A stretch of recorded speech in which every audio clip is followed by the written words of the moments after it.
ভাই, আরজিকর হসপিটালের এই মুহূর্তে যে হোয়াটসঅ্যাপের ভয়েস রেকর্ডটা ভাইরাল হয়েছে সেটা আমি তোমাদেরকে এক্ষুনি শোনাবো। এবং শুনে তো বাস আমার মানে কি বলবো, লোম পুরো খাড়া হয়ে গিয়েছে। যে মানুষ কতটা অশিক্ষিত হতে পারে, মানুষ কতটা অভদ্র হতে পারে, আর মানুষ কতটা ডেঞ্জারাস হতে পারে, সেটা ভয়েস রেকর্ডটা না শুনলে তোমরা হয়তো বিশ্বাস করতে পারবে না। যারা বিশেষ করে মেডিকেলের স্টুডেন্ট আছে, মেডিকেল কলেজে পড়ছে, তো এদের তোমাদের জন্য তো বিশেষ ইম্পর্টেন্ট। আর এই ভয়েসটা এই মুহূর্তে ভাইরাল হয়েছে, ঠিক আছে? আজই ভাইরাল হয়েছে, আজকের 15ই আগস্ট। আর আজকের দিনেই ভাইরাল হয়েছে। আর তার ঠিক 2-4 দিন আগেই ওই আরজেকর মেডিকেল কলেজের একজন দিদিকে মানে নৃশংসভাবে হত্যা করা হয়েছে, ঠিক আছে? তোমরা ভালো করেই জানো। আর সেই ভয়েস রেকর্ডটা আজকে আমি তোমাদেরকে শোনাবো। আর মানে বুঝতেই পারছো তো, সত্যি বলছি আমার নিজেরও ভয় লাগছে। তো এখন অনেক রাত, ঠিক আছে? তো চলো তোমাদেরকে ভয়েস রেকর্ডটা ভালো করে শোনাই। আর শোনানোর পরে, ঠিক আছে, তোমরা বলবে, ঠিক আছে? দাঁড়াও, স্টার্ট করি। সোমা বলছি, সোমা মুখার্জি। এত কষ্ট হচ্ছে ভিতরে যে হসপিটালে বসে থাকতে পারছি না, আমাদের সব ডাক্তাররা সবাই খুব ডিস্টার্বড। আজকে তো ওপিডি বন্ধ রাখা হয়েছে। তোরা জানিস সমস্ত ঘটনা শুনলাম, যা যা মানে সত্যিকারের ঘটনা, যেটা আর্জিকরের ভিতরের যে ডাক্তার তারা তাদের বন্ধু বান্ধব মারফত এটা ছড়িয়ে মানে এসছে আমাদের কাছে। অ্যাকচুয়ালি যেটা ঘটেছে সেটা হচ্ছে, আমি শুনে তো মানে বিশ্বাস করতেও নিজেকে কেমন লাগছে রে। প্রত্যেকটা আমাদের ওয়েস্ট বেঙ্গলের প্রত্যেকটা মেডিকেল কলেজে, বিশেষ করে কলকাতার সরকারি মেডিকেল কলেজগুলোর প্রিন্সিপালরা, ডিপার্টমেন্টাল হেডরা, প্রিন্সিপালরা বিশেষ করে, তারা পাশ করানোর জন্য স্টুডেন্টদের কাছে রীতিমতো টাকা নেয়। যেসব স্টুডেন্টরা, ইন্টার্নরা, পিজিটিরা যারা ভালো করে ক্লাস করে না বা থিসিস তারা জমা দেবে, পিজিতে তো থিসিস জমা দিতে হয়, তো যারা MBBS final year final pass করবে না সাপ্লি পাইয়ে দেবে, ইন্টার্নের কমপ্লিশন দেবে না, ইন্টার্ন হওয়ার পর কমপ্লিশন না দিলে তারা রেজিস্ট্রেশন নাম্বার পাবে না, এই সমস্ত ভয় দেখিয়ে টাকা পয়সা নেয়। সমস্ত জায়গাতেই এটা আছে। এর মধ্যে সব থেকে নিকৃষ্টের থেকেও নিকৃষ্টতম হচ্ছে সন্দীপ ঘোষ, প্রিন্সিপাল, যে তোর আমাদের কি বলে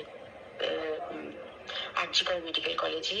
সেখানে ভাব যে ওনার একটা বিশাল নেক্সাস ছিল, যাতে উনি বেশ কিছু ইন্টার্ন, হাউস স্টাফ এদেরকে দিয়ে ওই নেক্সাসটা চালাতেন। তারা ওখানে একটা সেক্স র্যাকেট চালাতো, তারা একটা ড্রাগ র্যাকেট চালাতো। ড্রাগ র্যাকেট মানে ওই যে ওটাতে বলেছে না, ড্রাগ মানে শুধু ওই হেরোইন আর ব্রাউন সুগারের ড্রাগ খাওয়া বা মদ খাওয়া নয়। ড্রাগ মানে হচ্ছে যে কম দামি, কম টাকায় যে ওষুধ পাওয়া যায়, যে ওষুধ, ওষুধ না জল ভগবান জানে, সেই ওষুধের মানে কোটি কোটি টাকায় যে টেন্ডার বেরোতো, তার সেই ওষুধ নিয়ে ওষুধ কোম্পানিগুলোর কাছ থেকে কোটি কোটি টাকা, সেই সমস্ত টাকার একটা বড় অংশ যেত পার্টি ফান্ডে। বুঝতেই পারছিস তাহলে সেই জন্য পার্টির একদমই কাছের নেই। পার্টির মানে একদম খোদ মানে ওপর লেভেলের, একদম আসল জায়গাটার কাছে। তো এবার উনি এই যে নেক্সাসটা চালাতেন, তাতে রীতিমতো কোন ইন্টার্নকে উনি পাশ করাবেন, কোন পিজিটিকে উনি থিসিস কমপ্লিট করাবেন, সেগুলো সব ভয় দেখিয়ে টাকা নিতেন। আর তার হয়ে কাজ করতো ওই ইন্টার্ন হাউস স্টাফের একটা পুরো বড় নেক্সাস। এবার এই মেয়েটির যে পিজিটি, মেয়েটি অত্যন্ত ভালো, সে তার থিসিসটা কমপ্লিট করাবে না বলে হুমকি দিচ্ছিল। সে এটা জানতে পেরে গিয়ে বলেছিল যে আমি এরকম কোনোভাবেই মেনে নেব না, আমি এর বিরুদ্ধে আমি যাবো এবং আমি এর বিরুদ্ধে সব ফাঁস করে দেবো। তখন তাকে রীতিমতো ধমক দেওয়া হচ্ছিল। এটা চলছিল লাস্ট 6 মান্থস ধরে, 6 মাস ধরে তাকে হুমকি দেওয়া, তার প্রতি মানে বেশি বেশি প্রথমের দিকে কি করছিল, অত্যাচার করছিল। মানে কিরকম, বেশি বেশি করে নাইট ডিউটি দিচ্ছে, অ্যাটেস্টেজ 36 আওয়ার্স ডিউটি, বেশি বেশি করে নাইট, বেশি বেশি করে খাটানো, এবং এগুলো সব জানে ডিপার্টমেন্টাল হেড, চেস্টের যে ডিপার্টমেন্টাল হেড সেও জানে, সিনিয়র পিজিটিরা সবাই জানে। প্রিন্সিপালের নির্দেশেই হচ্ছে এবং ওনার নেক্সাসের ছেলে মেয়েরাই কাজ করছে। তারা 6 মাস ধরে এটা করেছে। করার পরেও যখন ওকে আটকাতে পারেনি, তখন কি করেছে, ওই দিনকে ওরা ঠিক করেছে, যে দিনটাতে এই ঘটনাটা ঘটেছে সেদিন কতখানি প্ল্যান্ড এবং গট আপ গেম দেয়। সেই দিন ওই ঘরে, ওই সেমিনার রুমে প্রত্যেক দিনই 4 তলার আরো অনেকেই যারা সিনিয়র পিজিটি বা জুনিয়র সিনিয়র পিজিটি, তারা কিন্তু বিশ্রাম নিতে যেত, অনেকেই ওই ঘরে যেত। সেদিনকে ও একা ওকে বলেছে তুমি ঘুমিয়ে পড়ো, ওকে একা রেখে এসেছে, বাকিরা কাউকে যেতে দেয়নি, বলেছে ওই ঘরে আজকে ঘটনা ঘটছে, মানে কাজ হচ্ছে, ওই ঘরে কেউ যাবে না। ওই ঘরে সেদিনকে ওর সাথে যখন খাওয়া দাওয়া করেছে বাকি 4 জন, সেই 4 জনের মধ্যে একটি মেয়ে পর্যন্ত ছিল। সেই কিরকম মেয়ে চিন্তা কর, এরা ডাক্তার না জানোয়ার জানি না, আমি জানোয়ার বললেও জানোয়ারদের অপমান করা হয়, কারণ জানোয়ার সমাজে এরকম কাজ হয় না। তো ডাক্তার না কি আমি বলতে পারবো না। সেই ইন্টার্ন মেয়েটি আরেকটি ইন্টার্নের গার্লফ্রেন্ড, তো তার সাথে ওই পিজিটি মেয়েটি প্রচুর ঝগড়া হয়েছে।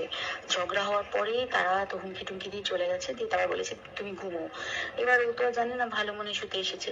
তারপরে তারা গিয়ে মদটদ খেয়েছে, 7-8 জন মিলে চড়াও হয়েছে।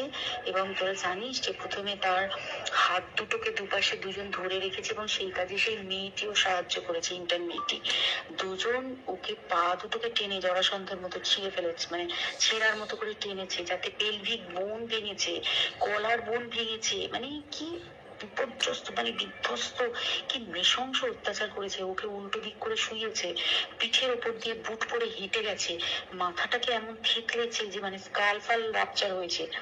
এই সমস্ত করার পরে শ্বাসরোধ করে তাকে মেরেছে। মেরে তারপরে আরো ভয়ঙ্কর, যে একটা মৃত মানুষকে মিনিমাম ডিগনিটি দিতে জানে না, তারা নিচে এসে দেখেছে ওই সঞ্জয় তখন বসে মদ খাচ্ছিল অন্য আরো গ্রুপ ডিস্টার্বদের সাথে।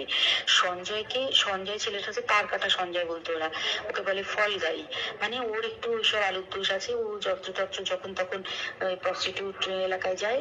এবার দেখেছে যে একে দিয়ে যদি একটা রেপ করিয়ে দিতে পারি তাহলে ঘটনার মোড়টা অন্যদিকে ঘুরে যাবে। এইবার ওকে বলেছে যা, সেমিনার রুমে তোর জন্য রেখে এসেছি, যা তুই এবার গিয়ে কাজ করে দিয়ে আয়। ও এসে ওই ডেড বডিকে রেপ করেছে, যাতে তার ভ্যাজাইনাতে সিমেন্ট পাওয়া যায়।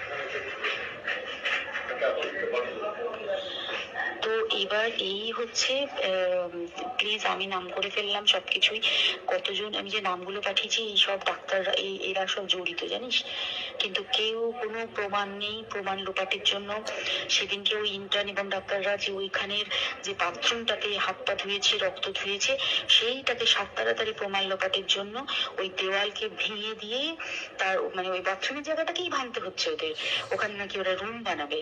কালকে দেখেছিস তোরা খবরে।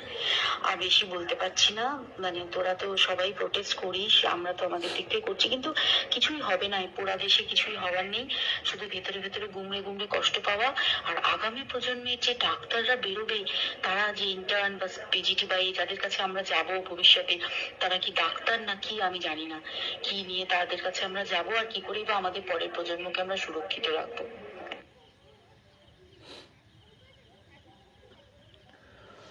ওহ, এই হলো পুরো ভয়েসটা হয়তো তোমরা শুনলে। আর এখানে সত্যতা যাচাই আমি করিনি যেহেতু, তো এটা আমি এই মুহূর্তে ভাইরাল হয়েছে, ঠিক আছে, তাই জন্য আমি ভাবলাম যে তোমাদেরকে শোনানো দরকার, ঠিক আছে। আর সত্যি মানুষ কতটা জঘন্য হতে পারে এই ভয়েসটা শোনার পরে, সত্যি কথা বলতে আমার পুরো মানে এখনও পর্যন্ত লোম পুরো খাড়া হয়ে দাঁড়িয়েছে। তো একটাই কথা বলবো যে সব ছেলেরা সমান নয়, সব পুরুষেরা সমান নয়। আর যারা উপরে মানে পয়সাওয়ালা, কোটিপতি, পলিটিক্সওয়ালারা, এরাই মানে একমাত্র পাওয়ারওয়ালা লোক, ঠিক আছে, এরাই এইসব কাজগুলো করতে পারে। আর আশা করি প্রশাসনিকের ব্যবস্থা নেবে, সরকারের ব্যবস্থা নেবে, এটুকু আশা আছে। আর খুব ভয়ঙ্কর, খুবই খারাপ হয়েছে। আরও না জানি এরকমই ঘটনা কত ঘটছে, আর ধুলো চাপা পড়ে যাচ্ছে পয়সার জোরে। আসলে এইসব টাকার জোরে না সব কিছু চাপা পড়ে যায়, বুঝতে পারলে তো? তো টাকাটাই সব কিছু। তো আশা করি এটার একটা বিচার হবে। আর আমাদের সরকারের উপর বিশ্বাস আছে, আর পুলিশের উপরে বিশ্বাস আছে, প্রশাসনিক ব্যবস্থার উপর বিশ্বাস আছে, ওনারাই সব কিছুর ব্যবস্থা করবে। আশা করি, ভরসা আছে ওনাদের উপরে। তো দেখা যাক এখন কি হয়, ঠিক আছে। তো আমার তো নিজেরও খুব ভয় লাগছে, ঠিক আছে। এগুলো আমার একটা বান্ধবী মোটামুটি আমাকে পাঠিয়েছিল, ঠিক আছে। আমি তো প্রথমবারে বুঝতেই পারিনি, ও আমাকে পাঠালো, যে বললো যে এটা দেখ এটা।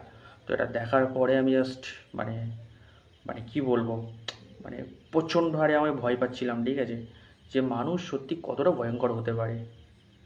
আজকাল তো ভাই আমরা মানে একটা পশুকে কিন্তু বিশ্বাস করা যায়, কিন্তু একটা মানুষকে না বিশ্বাস করা যায় না, বুঝতে পেরেছো? একটা মানুষকে বিশ্বাস করা যায় না। তো তাই আমাদের মেডিকেল কলেজের সমস্ত ভাই বোনেদের একটাই কথা বলবো, বিশেষ করে যারা নার্সিং করছে, ঠিক আছে, তাদেরকে একটাই কথা বলবো, দেখো, সম্মানটা সবথেকে বড় জিনিস। সম্মানের আগে কোনো কিছু হয় না। টাকার জন্য নিজেকে বিলিয়ে দিও না, এটুকুই তোমাদেরকে বলতে পারি, ঠিক আছে? তো চলো, নেক্সট ভিডিওতে দেখা হবে। আর আমার বেশিরভাগটা রোস্ট ভিডিও আপলোড করি, কিন্তু সিরিয়াসলি এই কদিন যা হচ্ছে আমি নিজেও মানে মানে কি বলবো, আমার মন টন একদমই খারাপ। আর এইটা শোনার পরে তো আমার রাতে ঘুম আসবে না, খুবই ভয় লাগছে আমার। তো চলো, টাটা, বাই বাই।